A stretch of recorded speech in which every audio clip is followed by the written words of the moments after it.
네, 내일 새벽 0시부터 시작이 되는 4월 총선, 공식 선거 운동을 앞두고 여야 모두 총력전을 다짐하고 있습니다. 국민의힘 한동훈 비상대책위원장은 국회를 완전한 세종시로 이전하겠다고 발표를 했고, 민주당 이재명 대표는 적극적인 복지를 강조한 기본사회 5대 정책을 공약으로 내걸었습니다. 총선 큐, 오늘은 예고한 대로 최재성 전 청와대 정무수석과 함께하겠습니다. 네, 안녕하십니까? 안녕하세요. 네. 2주 전에 이 시간 나오셔서 이종섭, 도태우 논란으로 한동훈 위원장의 특수성이 없어졌다 이렇게 말씀하셨거든요. 그 사이 한 2주가 흘렀고 이를테면 윤한 갈등 2라운드까지 이제 왔다가 어느 정도 좀 수습된 국면인데 어떻게 평가하십니까? 우선은 그 집권 여당은 선거를 치를 때 또 네. 뭐 평시에도 마찬가지죠. 정책을 중심으로 국정 지원론을 국민들께 요청을 하고 네. 이게 아주 정상적인 모습이거든요. 근데 한동훈 비대위원장이 비대위원장 작년 12월에 되고 네. 벌써 이제 3개월 지났는데요. 오히려 이제 공세적이고 비정책적인 그런 모습들을 주로 보여왔거든요. 예. 그래서 그런 것이 이제 정책 공약을 내더라도 조금 늦었다. 또 기존의 공세적인 어떤 이미지하고 좀 잘 안 맞는 이런 거라서 오히려 이제 최근 상황과 관련돼서 조금 다급해진 것이 아니냐, 급조된 것이 아니냐, 뭐 이런 이제 지적이 있을 수 있고요. 네. 지금 이제 소위 이제 총선 판세가 요동치면서 조금 두 가지 특징이 이제 나타나는 것 같아요. 하나는 보수를 다시 집결시키기 위한 어떻게 보면은 퇴행적 행보거든요. 다시 말해서 중원으로 나가고 중도 확장을 하고 이러면서 국민의힘 총선 승리의 하나의 이제 그 행보라든가 이런 것들이 지금 이제 막 진행이 돼야 되는데 오히려 거꾸로 이제 박근혜 대통령과 회동을 한다든가 이런 것들이 조금 최근에 출렁이는 총선판에서 굉장히 위기감을 느낀 그런 행보 아닌가.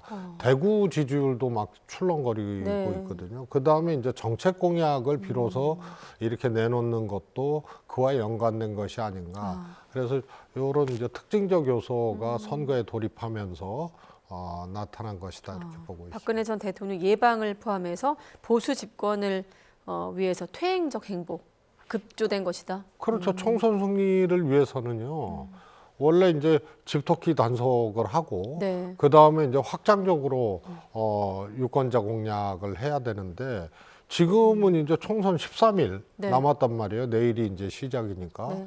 그러면은 결국은 다시 보수 텃밭을 뭔가 다시 보듬어야 될, 집결시켜야 될 이유가 발생한 거죠. 네. 그게 최근에 PK는 물론이고 TK 지지율도 굉장히 그 출렁이고 있는 이런 상황과 무관치 않다. 그러면 근본적 에너지를 상실하고 그 다음 중도 확장이라든가 중원 확장이 불가능한데 선거 스케줄로 봤을 때는 매우 늦은 거죠. 그만큼 이제 위기감을 반영한 이제 행보다. 그래서 조금 이렇게 퇴행적이고 궁예주책 같은 그런 총선 캠페인, 총선 동선 이런 것을 보이고 있다. 네. 이렇게 보여요. 궁여직책 같은 총선 행보다. 자, 그러면 이건 어떻습니까? 국회 완전한 세종시 이전, 뭐 충청 민심, 서울 표심까지 좀 공략하는 거다 이런 전략인데요, 대체적으로.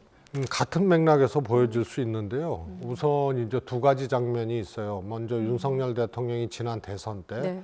관련된 공약을 했거든요. 대통령 집무실, 그다음에 분원 성격이지만 세종의사당 이걸 빨리 추진하겠다. 근데 이게 조금 속도가 늦고 있어요. 네. 그다음에 국무회의 매주 격주로 한 번씩 하겠다 그랬는데 이거 안 지켜지고 있거든요. 그다음에 또 하나는 민주당에서 완전 이전을 주장을 하고 추진을 했다가 국민의힘이 소위 말해서 반대했다 그래야죠. 그래서 사실 세종의사당이라는 분원 형태로 진행이 돼서 예정대로라면 2027년 완공인데 네. 두 가지 문제가 발생을 합니다. 첫 번째로 국민의힘이 그 반대했던 논거 중에 하나가 이거는 사실상의 수도 이전과 같으니까 헌법 개정이 필요하다. 그래서 분원 형태로 새정의사당 이렇게 귀착이 됐던 건데 네. 그럼 이 문제 어떻게 할 것이냐? 그럼 최소한 지금 국민의힘 비대위원장이잖아요. 총선 공약이라는 게 국민의힘 공약 아니에요. 그러면은 이 문제에 대해서 한동훈 위원장이 먼저 짚어주고 이 최소한 이 문제를 해결하기 위해서 자신들이 주장했던 개헌 문제나 이런 등등을 해결하기 위해서 어떻게 해야 된다. 그 다음에 지금 이미 의사당 분원이 진행 중이기 때문에 이 계획 수정을 어떻게 해야 된다. 이런 일종의 걸림돌이 된 것에 대한 해결 대한 로드맵 이런 것까지 같이 제시를 해야 되는데 그냥 이렇게 해놓으니까 이것에 대한 어떤 신뢰성 이런 것들이 조금 의심이 될 수밖에 없다 이런 거고요. 그다음에 또 하나는 두 가지 워딩이 굉장히 조금 지적하고 싶은 건데요. 신뢰와 대화의 정치를 복원하겠다. 국회의사당으로. 이거는 지역 균형 발전이라든가 예를 들어서 서울의 이제 과밀이라든가 이런 것들을 조금 다른 정책적 차원에서 풀어나가는 것이 네. 의사당 이전 문제라고 한다면 신뢰의 정치나 대화의 정치 복원은 그거는 이제 정치문의 또 다른 문제거든요. 이걸 여기다 갖다 붙인 거. 그다음에 의사당 떠난 다음에 역시 개발 공약을 했다는 거. 예. 이런 것들이 조금 이렇게 뭐라 그럴까요? 준비되고 조금 이렇게 수준 있는 그런 정책 제시는 아니다. 이렇게 판단이 됩니다. 네, 지금 아까 말씀하셨다시피 수도권 후보는 물론이고 TK 안에서도 지금 용산 책임론이 터져 나올 만큼 여당의 어떤 위기론이 좀 번지고 있습니다. 그렇다 보니 또 한동훈 원톱 체제에 대한 또 한계론이 부상하고 있거든요. 여기에 인요한 전 혁신위원장 선임이 됐는데 비례위성 정당 선대위원장으로 효과가 좀 있을까요? 저는 첫 단추를 잘못 깼다고 이제 민주당은 쓰리톱 선대위원장, 네. 국민의힘은 한동훈 원톱 선대위원장 체제였잖아요. 그런데 한계가 있었거든요, 애당초. 정권 심판론 혹은 정권 교체론이 비등한 상황에서 대통령이 조금 빠지고 네. 대통령과 조금 함께 왔지만 결이 다른 한동훈 비대위원장 모습을 사실은 연출을 많이 했어요. 네. 그런데 원톱 선대위인데 소위 말해서 공동선대위 체제로 가야 검사 출신 대통령과 비대위원장 그런데 국민들의 비등한 정관 심판론 이것을 보완할 수 있는 인물 그다음에 예를 들어서 유승민 의원처럼 네. 당내의 역학관계나 이런 데서 통합적으로 또 이 선대위를 끌어나가면서 효과를 볼 수 있는 인물 그래서 보완적 통합적 그다음에 전략적 선대위 구성이 돼야 되는데 네. 원톱 선대위는 그때 상황에서는 잘 나가던 때였어요.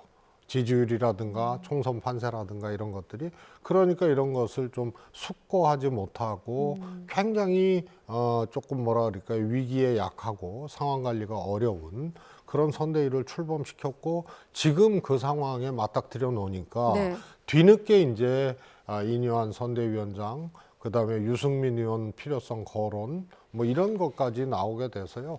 제가 보기에는 첫 물꼬를 조금 잘못 잡았기 때문에 인요한 선대위원장, 위성정당 선대위원장의 등장으로 이런 것들이 새롭게 이렇게 개선되거나 극복되어지기는 저는 어렵다고. 그럼 이때 여쭤보려고 했는데 일각에서 제기되고 있는 유승민 전 의원의 역할론은 지금이라도 아까 첫 단추라고 말씀하셔서 지금이라도 단추를 다시 꿰 수 있을까요?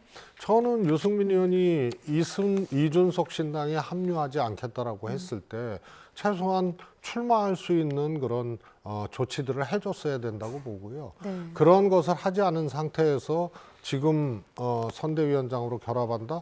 물론 뭐 제안을 하면 유승민 의원이 어떻게 나올지는 모르겠으나 네. 우선은 그 생각도 없는 것 같아요. 그거는 유승민 의원이라는 정치적 존재가 적어도 윤석열 대통령부터 국민의힘 주류까지 소위 말해서 제거의 대상이지 네. 함께 조력할 수 있는 그런 파트너는 아니다. 이렇게 보여지고 있기 때문에 이런 위기 상황에서도 선을 긋고 있는 유승민 선대위원장에 대해서는 선을 긋고 있는 모습이죠. 네, 마침 YTN 또 여론조사 결과가 관련된 게 있습니다. 이를테면 용산발 리스크, 이종섭, 황상무 논란 관련해서 지지 정당이 결정을 좀 미쳤는가라는 설문조사 결과가 있는데 한번 좀 보여주시고 영향이 있었다, 그러니까 38%, 없었다, 52%로 나오고 있습니다. 다시 한번 정리해 보면 아까 연장인데 여당 후보들은 특히 뭐 수도권을 중심으로 이종섭 대사 논란, 또 최근 대파 875원 논란, 또 의대 증원 이슈까지 포함해서 이걸 용산발 악재 이렇게 규정을 하고 있는데 이렇다 보니 TK 후보조차도 대통령이 좀 나서서 해명해야 되는 거 아닌가라는 목소리까지 나오고 있거든요. 우선은요. 네. 갑자기 정권 견제론, 정권 심판론이 등장한 게 아니잖아요. 사실은 역대 대통령 누구에게도 찾아볼 수 없는 낮은 지지율이 장기적으로 고착화돼 있는 그런 상황이잖아요. 네. 그러니까 어찌 보면은 윤석열 대통령 경우처럼 집권하자마자부터 견제론 이런 것들이 나온 것은 굉장히 이제 드문 경우거든요. 그래서 국민들 또 유권자의 의식 속에는 잠재돼 있는 거예요. 네. 정권 견제, 정권 심판이. 그런데 이것이 이제 총선 과정이라는 새로운 환경 속에서 민주당 공천 충돌도 있었고 이러면서 이 잠재돼 있는 것에 그야말로 이걸 끄집어낸 어떻게 보면은 이제 이 불씨를 살려버린 네. 그런 휘발성 있는 것이 이종섭 대사 임명과 황상무 수석 발언이거든요. 네. 핵할 발언. 그래서 그것이 기름을 분 거예요. 그러니까 저 수치는 굉장히 주목할 만한 것이 조금 유형은 다르지만 선거 때 지지 정당을 혹은 지지 후보를 바꿀 의향이 있느냐 그러면 이맘때쯤 되면은 그게 20% 넘기가 어려워요. 그런데 저런 현상 가지고 이종섭 대사 등의 문제를 가지고 38%가 자기가 이 생각과 입장을 바꿨다라고 한 거는 엄청난 수치거든요. 그래서 저것이 정권 심판론에 기름을 분 거다.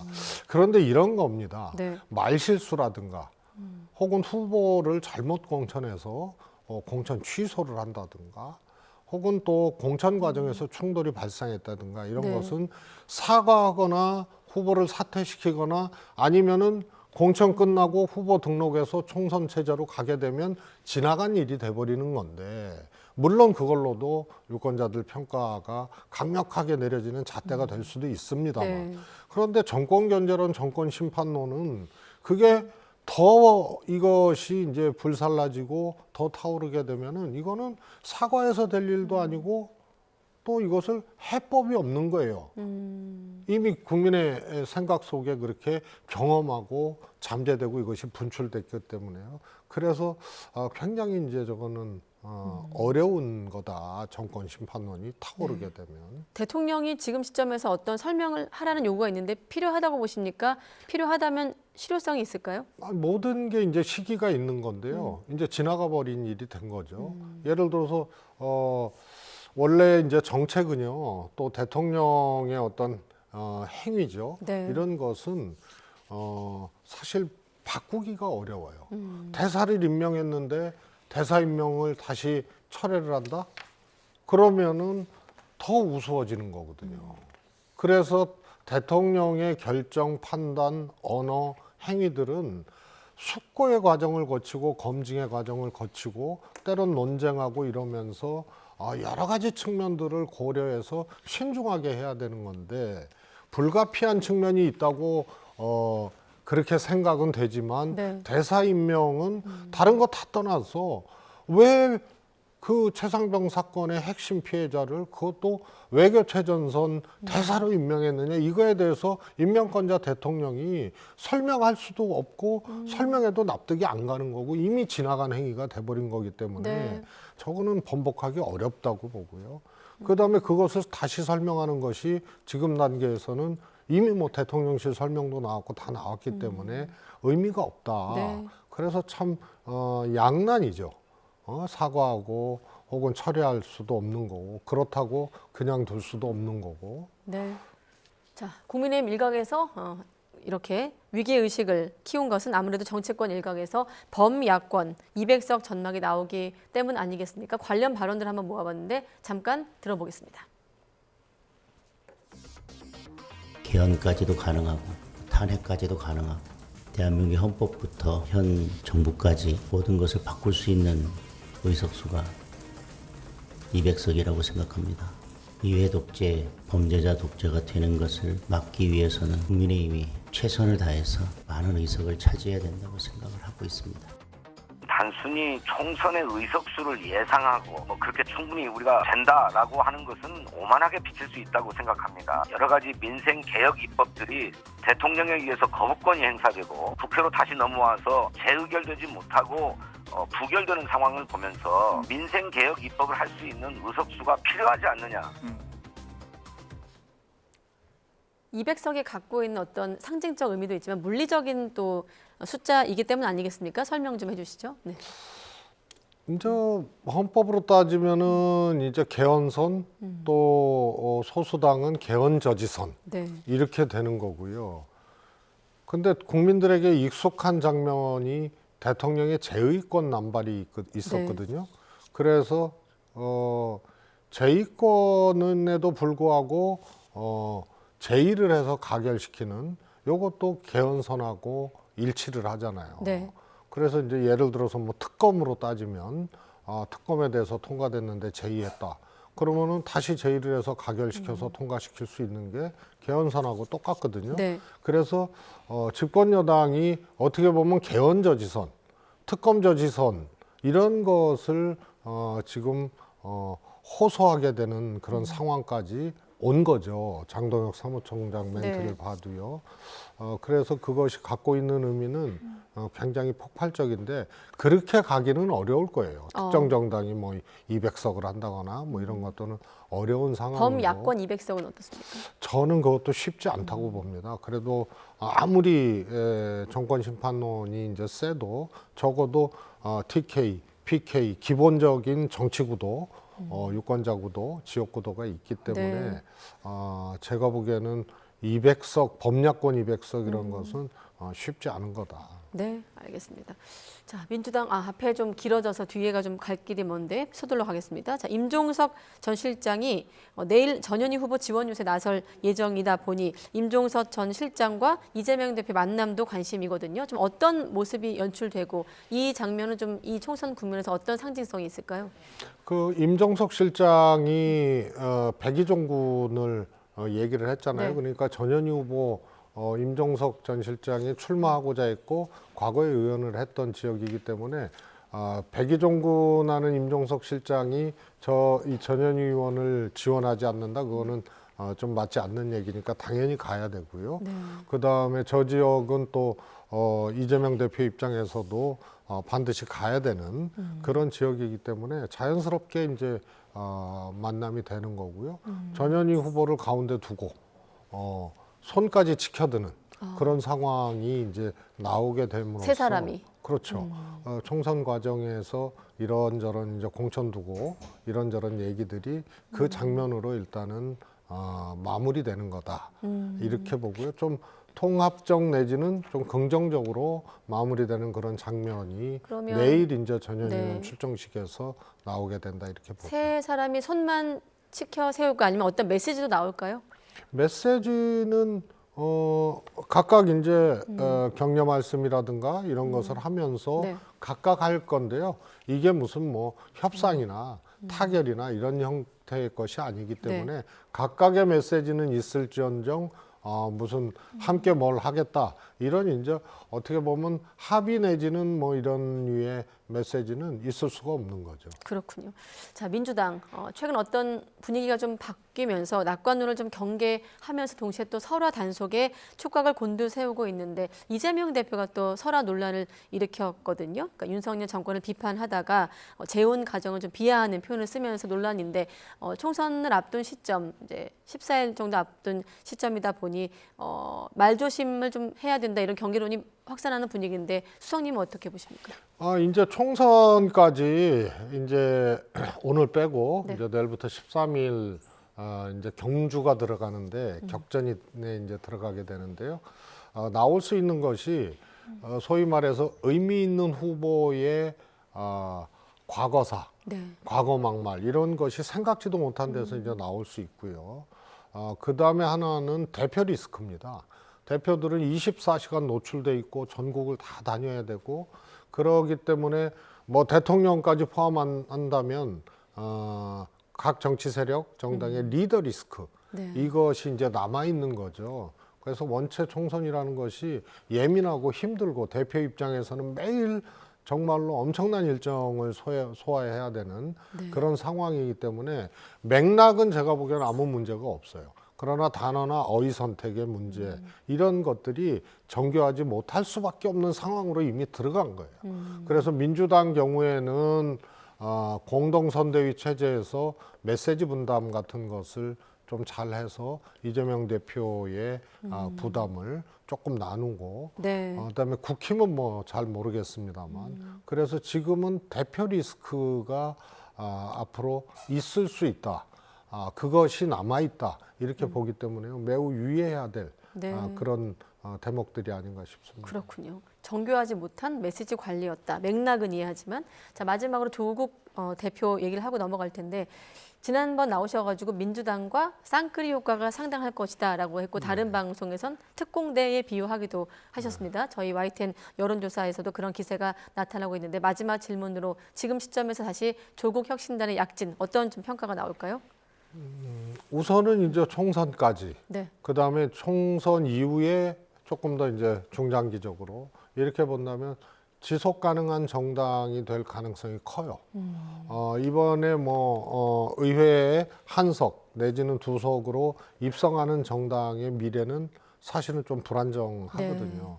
그런데 적어도 10석 이상 15석 뭐 이렇게 왔다 갔다 해서 실질적으로 그렇게 비례의석을 차지하게 되면 그런 지속 가능한 정당이 되고요. 그다음에 적어도 이 정권이 존재하는 한은 메시지라든가 정당의 존립 이유가 매우 간명하게 설명되어질 수 있잖아요. 네. 그다음에 조국 대표라는 어떻게 보면은 한쪽에서 보면은 범법을 했다고 여겨지지만 네. 또 다른 쪽에서 조국 정당을 지지하거나 뭐 이런 분들 입장에서는 탄압받거나 지나친 어떤 검사 권력에 의해서 멸문지화 지경까지 당한 이런 분이 이제 정치를 하는 거기 때문에 두 가지 측면, 정당의 지속 가능성과 그다음에 조국 대표의 하나의 지도적 정치자로서의 국민적 평가 이런 것들이 일정 정도 담보될 수가 있다. 이번 원내 진입을 계기로. 그다음에 총선 전까지는 제가 보기에는 통상 사표 심리라든가 그다음에 주력 정당이 아니면 네. 제3당이라든가 군소정당이 통상 출발할 때의 지지율이 막상 투표일 다가갈수록 꺾어지는 현상이 있는데 지금 이례적인 현상이거든요. 그래서 저것이 움츠러들거나 꺾어지거나 이런 것은 아니다. 다시 말해서 일시적인 거품, 최소한 총선 때까지는 그렇게 보기 어려운 현상들이다. 이렇게 네, 보여집니다. 지속 가능한 정당이란 말씀까지 듣겠습니다. 네, 최재성 전 청와대 정무수석과 총선 정보 분석했습니다. 고맙습니다. 감사합니다.